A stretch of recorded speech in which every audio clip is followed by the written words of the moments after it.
How you doing? Robert Wyndham has regular appointments with vascular surgeon Dr. William Schutz several months after treatment for DVT. DVT stands for deep vein thrombosis. Thrombosis meaning a clot, and deep vein meaning it occurs in the large veins which are deep within the legs and the muscles of the thigh and calf. Well, do you mind if I take a look at your legs and see how we're doing? Mr. Wyndham had a very large blood clot, most likely the result of cancer treatment. Swelling of the leg and painful pain in the leg. The color looks pretty good. The pain caused him to limp, which then led to back problems and a visit to an orthopedic doctor. They just happened to do a CT scan of my pelvic area, and it showed that I had some possible clots in there.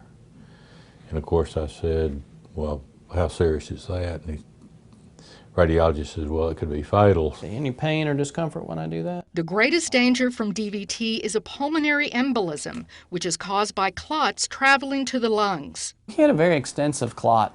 It went all the way up into his lower abdomen and extended all the way down to his knee. In addition to cancer, other risk factors for DVT include a broken leg or hip, trauma requiring hospitalization, major surgery in the abdomen, pelvis, chest, hips, or knees, prolonged immobility, either in the hospital or from a long car trip or airplane ride, and a family history of blood clotting abnormalities. Other risk factors include obesity, history of heart attack, stroke, or congestive heart failure, inflammatory bowel disease, pregnancy, nursing, or using birth control pills. Surprisingly, many DVTs can be silent and don't have any symptoms. So it's just important to know whether you have an increased chance of a DVT, and then to be aware of the subtle signs such as pain in the calf or swelling that's new and unusual. Occasionally people that have a DVT will also have some of that clot